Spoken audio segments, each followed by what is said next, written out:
Mateus 22. Jesus lhes falou novamente por parábolas, dizendo: O reino dos céus é como um rei que preparou um banquete de casamento para seu filho. Enviou seus servos aos que tinham sido convidados para o banquete, dizendo-lhes que viessem, mas eles não quiseram vir. De novo enviou outros servos e disse: Digam aos que foram convidados que preparei meu banquete. Meus bois e meus novilhos gordos foram abatidos e tudo está preparado. Venham para o banquete de casamento. Mas eles não lhes deram atenção e saíram, um para o seu campo, outro para os seus negócios. Os restantes, agarrando os servos, maltrataram-nos e os mataram.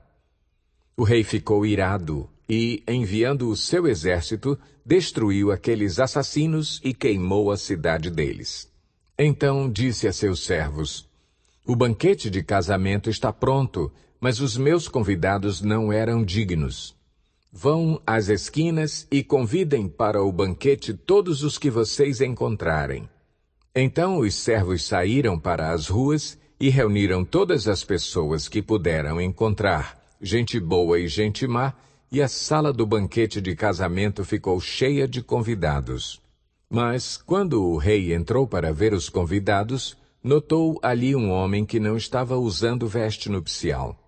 E lhe perguntou: Amigo, como você entrou aqui sem veste nupcial?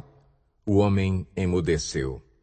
Então o rei disse aos que serviam: Amarrem-lhe as mãos e os pés e lancem-no para fora nas trevas.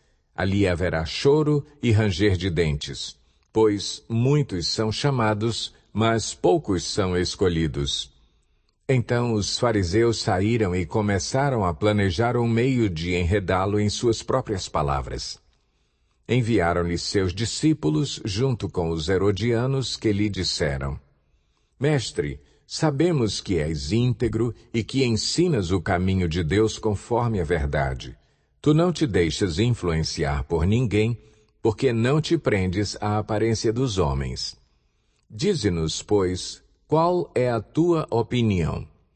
É certo pagar imposto a César ou não?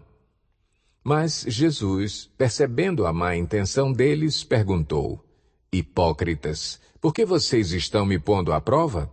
Mostrem-me a moeda usada para pagar o imposto.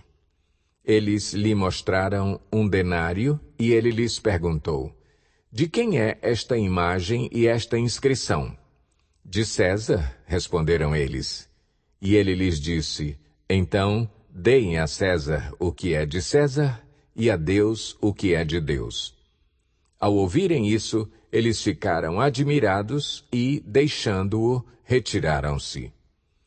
Naquele mesmo dia, os saduceus, que dizem que não há ressurreição, aproximaram-se dele com a seguinte questão: Mestre, Moisés disse que se um homem morrer sem deixar filhos, seu irmão deverá casar-se com a viúva e dar-lhe descendência. Entre nós havia 7 irmãos. O primeiro casou-se e morreu. Como não teve filhos, deixou a mulher para seu irmão.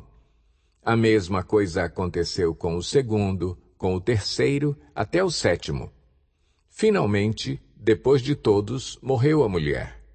Pois bem, na ressurreição, de qual dos 7 ela será esposa, visto que todos foram casados com ela? Jesus respondeu: Vocês estão enganados porque não conhecem as Escrituras nem o poder de Deus. Na ressurreição, as pessoas não se casam nem são dadas em casamento, mas são como os anjos no céu. E, quanto à ressurreição dos mortos, vocês não leram o que Deus lhes disse: Eu sou o Deus de Abraão, o Deus de Isaque e o Deus de Jacó? Ele não é Deus de mortos, mas de vivos. Ouvindo isso, a multidão ficou admirada com o seu ensino. Ao ouvirem dizer que Jesus havia deixado os saduceus sem resposta, os fariseus se reuniram. Um deles, perito na lei, o pôs à prova com esta pergunta: Mestre, qual é o maior mandamento da lei? Respondeu Jesus: Ame o Senhor, o seu Deus, de todo o seu coração, de toda a sua alma e de todo o seu entendimento. Este é o primeiro e maior mandamento. E o segundo é semelhante a ele: ame o seu próximo como a si mesmo. Destes 2 mandamentos dependem toda a lei e os profetas. Estando os fariseus reunidos, Jesus lhes perguntou: o que vocês pensam a respeito do Cristo? De quem ele é filho? É filho de Davi? Responderam eles. Ele lhes disse: então, como é que Davi, falando pelo Espírito, o chama Senhor? Pois ele afirma: o Senhor disse ao meu Senhor: senta-te à minha direita, até que eu ponha os teus inimigos debaixo de teus pés. Se, pois, Davi o chama Senhor, como pode ser ele seu filho? Ninguém conseguia responder-lhe uma palavra, e daquele dia em diante, ninguém jamais se atreveu a lhe fazer perguntas.